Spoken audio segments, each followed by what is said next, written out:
Lili had no suitor. Not that she wasn't comely. Her eyes had the same sky-like depth as her mother's. Her skin was as fair and flawless, and some said she had her mother's singing voice. But Lili was taller, more robust, and her light brown hair, not as silken, curled every which way about her face, no matter how hard she tried to tame it into a bun on top of her head. Had she failed to find a husband because she met so few eligible bachelors? What about those who once came calling? Was she too choosy? Her girlhood chums had all found husbands, and though Lili was always the one with the wit and spirit to lead them in their girlish adventures, little by little they became absorbed in raising families and no longer included her in their lives, thus denying her even the comforting presence of close woman friends. "Lili, I want you to know I appreciate all you've done for me and the boys. The way you've sacrificed yourself." Johan hesitated, clearing his throat to let the words out. "But in a few weeks, Mina will come into this house with her 2 little girls. The household decisions will be Mina's then. That's only right.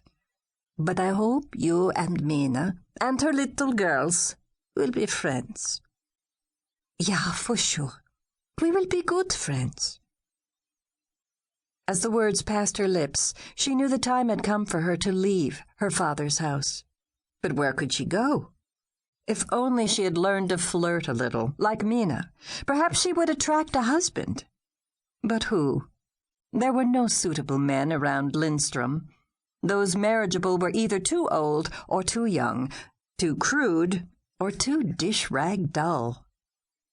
Until now she had avoided the thought of hiring out in the village.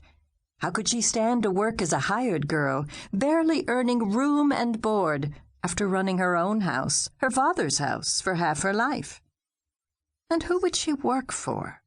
Miller Borg's widow was so crotchety no one could please her, and Old Man Olson came on to every girl he hired so that she was forced to lock her bedroom door at night. Rinsing the last of the underwear, Lili watched her father take an extra hard whack at a stubborn stump. If only human dilemmas could be cleared as easily as the land.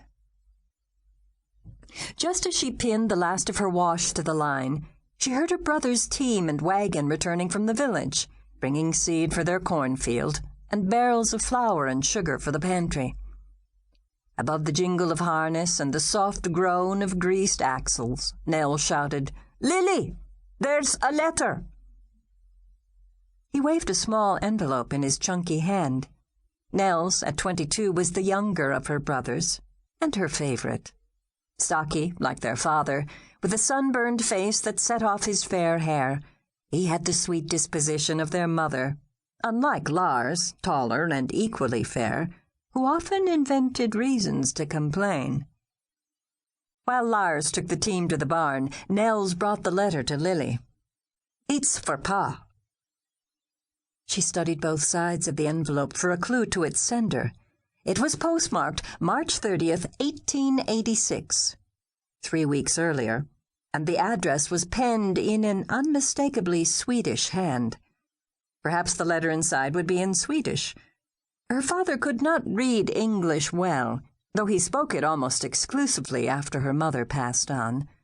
Lili and her brothers had attended the village school to learn to read and write English, and under her mother's tutoring, Lili also learned to read the few books brought from the old country and to sing her mother's favorite Swedish songs.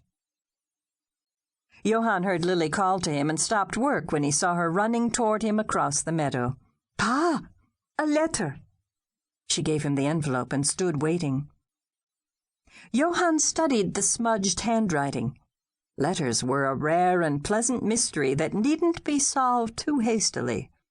After carefully lifting the seal, he studied the signature for a moment, then looked up at her in surprise. "By golly, it's from Cousin Hannah's boy, Gunnar Jorgeson." He scanned the short message, his brow furrowing as he slowly comprehended its meaning. "This is more for you, Lili, than for me." He handed her the letter. It was scrawled in Swedish with a few